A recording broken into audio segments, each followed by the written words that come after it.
আমি আমার বাবাকে বললাম, বাবা বাবা তোমার মানে আমার দাদুর বার্থ সার্টিফিকেটটা দাও ঠাকুরদার, নাহলে মোদি বলেছে বাংলাদেশে পাঠিয়ে দেবে, প্রমাণ চাই আমরা এদেশের নাগরিক। আমার বাবা আমাকে বলছে, ওরে তোর বাবারই নেই, বাবার কোথা দিয়ে থাকবে?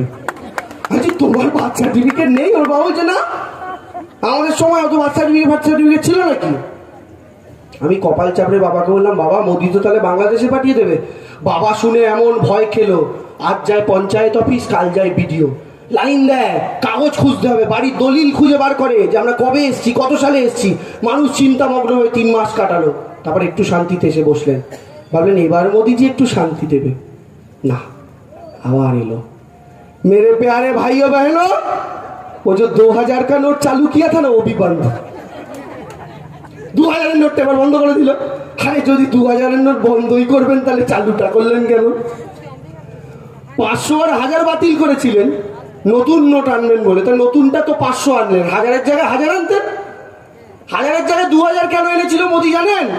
কারণ মোদিজি জানতো একদিন গ্যাসের দামটা বাড়িয়ে এমন জায়গায় নিয়ে যাবো, একটা 2000 এর নোটে একটা গ্যাস পাওয়া যাবে।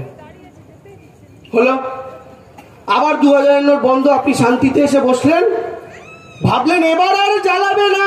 मेरे प्यारे भाइयों बहनों, अब आधार कार्ड के साथ गैस का कनेक्शन लिंक करना पड़ेगा। बस এবার আধারের সাথে গ্যাসের লিঙ্ক হবে।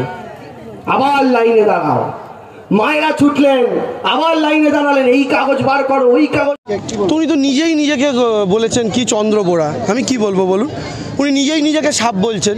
তো উনি সাপ হলে আমরাও সাপুড়ে, উনি সাপ হলে আমরাও কার্বলিক অ্যাসিড রাখি রাজনৈতিকভাবে। আর একজন যিনি বিচারপতি ছিলেন, মানুষ তাকে কতটা শ্রদ্ধা করতো, সেখান থেকে কেন নিজেকে এতটা নিচে নামিয়ে আনছেন রোজ?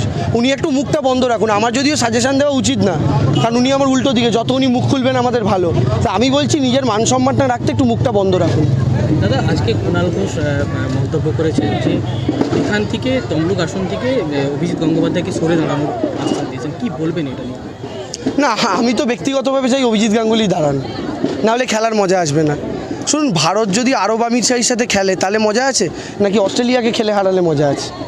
আমি চাই উনি দাঁড়ান, আমি ওনাকে স্বাগত জানাচ্ছি। উনি যদি আমাদের চ্যালেঞ্জ শুনে রাজনীতিতে নেমে আসতে পারেন, তাহলে আমরা তো আবার আহ্বান জানাচ্ছি, আপনি তমলুকেই দাঁড়ান, আপনি অন্য কোথাও প্লিজ যাবেন না। কুণালবাবু আরও মন্তব্য করেছেন যে ওনাকে যারা এখানে এনেছে তারাই ওনাকে হারাবে, কি বলবেন? না, কুণালদা ঠিকই বলেছেন। আর কুণালদা তো এই জেলাটা দেখতেন, ওনার বহু বিজেপির থেকেও ইনফরমেশান আসে, কারণ আমাদের দলেরও তো প্রচুর বিজেপির ভেতরে আমাদের ইনফর্মার আছে, তো তাদের খবরও আসে। এটা ঠিক, বিজেপির একটা বড় অংশের কর্মীরা তো ক্ষুব্ধ। বিজেপি ভেবেছিল তার ভাইয়ের ক্ষোভ চাপা দিয়ে দেওয়া যাবে এইটা নিয়ে, কিন্তু তার ভাই কি সত্যি ক্ষোভমুক্ত হতে পেরেছেন? শুধু বিজেপিতে গিয়ে জয়েন করেছেন বলেই তো এতটা সরলীকরণ করা মনে ঠিক হবে না। তমলুক লোকসভা আসনে আপনি প্রচার কার্য শুরু করেছেন, এখনও পর্যন্ত বিজেপির নাম ঘোষণা হয়নি, প্রচার কার্য শুরু হয়নি, কি বলবেন এটা নিয়ে? দেখুন, আমি তো ওটাই বলছি, বিজেপি ভীষণ কনফিউজড। ওরা প্রার্থী ঠিক করতে পারছে না এখনও পর্যন্ত, নাকি প্রার্থী পাচ্ছে না আমরা জানি না। গোটা বাংলা জুড়েই 20টা আসনে করেছে, এখন 22টা আসনে করা বাকি আছে। তৃণমূল কংগ্রেস সেখানে 42টা আসনেই করেছে, জনতার মাঝে প্রার্থী করেছে চয়ন। সেই জায়গা থেকে দাঁড়িয়ে আমরা প্রচারে এগিয়েছি। আমরা অনেক দিন, মানে প্রায় 7 দিন হলো আমি এখানে আছি, আরও বেশি। আপনি জানেন প্রার্থী ঘোষণার পরের দিনই আমি চলে এসেছিলাম এখানে। সেই জায়গা থেকে দাঁড়িয়ে আমরা কনফিডেন্ট আমরা এই আসন জিতছি, এবং আমরা প্রতিপক্ষ যেই হোক না কেন, সকল প্রতিপক্ষকে আমি আবারও শ্রদ্ধা সম্মান জানাই, কিন্তু তৃণমূল জিতছে এই আসন। প্রাক্তন মন্ত্রী সৌমেন মহাপাত্র, যিনি আজকে মঞ্চ থেকে বললেন যে বিজেপির দেওয়াল লিখন মোছা হচ্ছে, আপনিও জানেন ঘটনাটা, কি জানেন? না, আমি তো নন্দীগ্রামেও দেখছিলাম দেওয়াল লিখেছিল, তার পরের দিনই ওটাকে আমার ছবি পাঠালে মুছে দিয়েছে। এখন লিখলই বা কারা আর মুছলই বা কারা? যারা লিখেছিল তারাই কি মুছেছে, নাকি যারা লিখেছিল অন্য লোক মুছেছে? এখানে অনেকগুলো প্রশ্ন আছে। যাদের লবি কি মুছেছে, না তাদের অন্য কেউ মুছেছে? এখানে বিষয়টা হচ্ছে যে আমার কোথাও গিয়ে মনে হচ্ছে যে অভিজিৎ গাঙ্গুলিকে বিজেপি সরিয়ে নিয়ে গেলেও সরিয়ে নিয়ে যেতে পারে, কারণ কোথাও গিয়ে তারা বুঝতে পেরেছেন তমলুকের মাটি যতটা তারা সহজ ভেবেছিলেন ততটা সহজ তাদের জন্য হবে না, বিশেষ করে তৃণমূলের প্রচার দেখে। তো আমার মনে হচ্ছে যে কোথাও গিয়ে তারা ভয় পেয়েছেন, তাই দেওয়াল মোছা শুরু করেছেন। আমি আবার আহ্বান জানাচ্ছি, ওই দেওয়াল মুছে আবার তার উপরে অভিজিৎ গাঙ্গুলি লিখুন, অভিজিৎ গাঙ্গুলি এই ময়দানে আসুন।